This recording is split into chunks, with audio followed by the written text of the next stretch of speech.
I'm a registered respiratory therapist for Protect Medical in Columbia, Tennessee. And today I want to tell you a little bit about taking your medication for breathing at home. Typically what you'll get is a little compressor. It's nothing more than an air compressor like you might blow up a tire with. It has an on-off button. There's no settings for adjusting the amount of flow that comes out. Usually it's about 10 liters a minute. And you'll get a breathing circuit with it. And it's going to have a long hose you're going to attach to the little outlet right there. The air is going to go through here and travel up into the medication cup. Now this is where you put your medicine.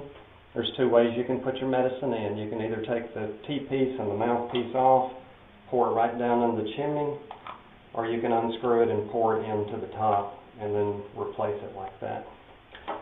Usually the amount of medication is going to be either 3 milliliters to 5 milliliters, depending on if you're taking one drug or two. It'll take 10 to 15 minutes to take a treatment, and the way to take your treatment is to take in a slow, deep breath, hold the breath a minute because you want that medicine to settle out on your lungs.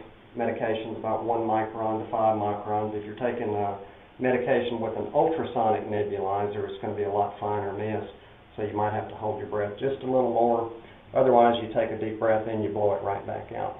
It's important to take a real deep breath because all this plumbing up here, the upper airway, is just what we call dead space. It doesn't exchange with the blood, and it doesn't help your lungs. So you got to take a good deep breath. So take one deep breath, hold it for 2 or 3 seconds, blow it out, breathe a couple normal times so you don't hyperventilate and get dizzy.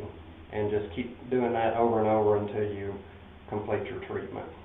Some circuits will have this corrugated tubing on. That's 50 milliliters, 6 inches of corrugated tubing. And the purpose of that is so that it's going to fill up with medication, so when you take a breath, this won't be lost to the room air. All this that's pouring out the end will be lost.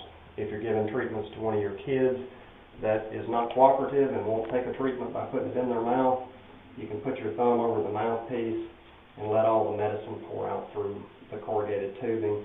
Just hold it up to their face. They may cry a little bit, but when they take a big deep breath to holler, they're going to get a real good dose of medicine. Other than that, to clean it, you want to just disassemble all the parts. This little cone in this one has a little tiny hole. The air comes out there, sprays up through there, and hits this baffle and makes the medicine into real fine particles. So that little hole is usually the biggest problem with nebulizer circuits. When something goes wrong, it's usually not the pump, it's usually that little tiny hole, so you got to be sure to keep it clean. Just soak it in warm, soapy dishwashing detergent, something mild, rinse it out real good, leave them all apart, lay them out on a towel, let them air dry, maybe once a week or every other week. Some people like to drop them in a little bit of vinegar, maybe 25% solution of vinegar to regular water. And that's a germicide. That'll kill all the germs and bacteria that might grow in them, which is really important.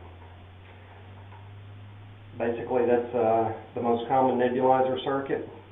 That's the way most of the pumps look. The pump does have a filter on there.